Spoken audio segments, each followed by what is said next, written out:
បាទសួស្តីបងប្អូនទាំងអស់គ្នាតេតងជាមួយនឹងរាសីរបស់ឆ្នាំមមីនៅក្នុងខែធ្នូនេះបាទស្ដាប់បន្តណាបងប្អូនសំខាន់សម្រាប់បងប្អូនដែលជាបុគ្គលិកធ្វើការនៅតាមក្រុមហ៊ុនស្ថាប័ននានាអង្គភាពនានាណាក្នុងខែធ្នូនេះបាទជាខែមួយដែលមានការប្រែប្រួលបាទការផ្លាស់ប្ដូរនៅក្នុងក្រុមហ៊ុនរបស់ខ្លួននៅក្នុងអង្គភាពរបស់ខ្លួននៅក្នុងការបំពេញតួនាទីរបស់ខ្លួនបាទអាចជាការដូរមេបាទអាចជាការផ្លាស់ប្ដូរការថាកិច្ចការងាររបស់ខ្លួនឬក៏មានអីបន្ថែម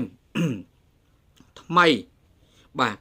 ឬក៏មិនអញ្ចឹងបងប្អូនដែលបាទកំពុងតែមានបំណងផ្លាស់ប្ដូរឱកាសការងារបាទមានសំណាងអាចនឹងបាទចូលទៅក្នុងអង្គភាពថ្មីដូរពីក្រុមហ៊ុនមួយទៅក្រុមហ៊ុនមួយទៀតអញ្ចឹងណាបាទអញ្ចឹងការប្រែប្រួលនេះធ្វើឲ្យយើងនេះអន្ទះសារបាទបារម្ភគិតច្រើនអញ្ចឹងយើងបាទកុំធ្វើអញ្ចឹងអានឹងអត់ត្រូវទេបានន័យថាក្នុងជីវិតរបស់យើងតែងតែមានការប្រែប្រួលដែរការរស់នៅប្រចាំថ្ងៃណាអញ្ចឹងរៀនទទួលយកវាបាទសម្របខ្លួនតាមកលៈទេសៈគិតប្រយោជន៍វែងឆ្ងាយបាទកុំធ្វើតាមអារម្មណ៍កុំធ្វើតាមការខឹងបាទតែមើលឲ្យវែងឆ្ងាយហើយផ្ដោតលើការទាញប្រយោជន៍បាទពីស្ថានភាពហ្នឹងយើងត្រូវសួរខ្លួនឯងថានៅពេលដែលយើងជួបស្ថានភាពបែបហ្នឹងថាតើយើងអាចទាញប្រយោជន៍អីបានខ្លះ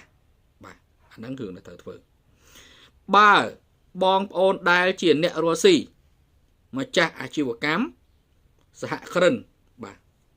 business owner នៅក្នុងខែ12នេះ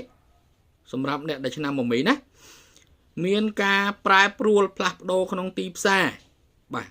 ផ្លាស់ប្ដូរពីតម្រូវការផ្លាស់ប្ដូរនៅក្នុងការប្រកួតប្រជែងទាមទារឲ្យយើងបាទមានភាពឆ្លៀសវៃ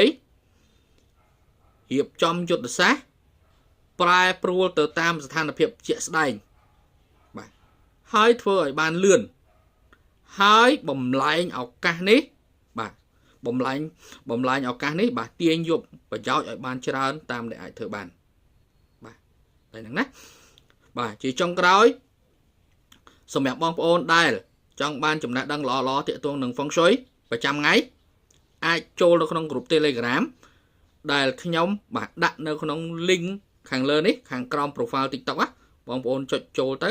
បាទក្នុងក្រុម Telegram ហ្នឹងហើយមានសមាជិកច្រើនគូសំនៅក្នុងហ្នឹងណា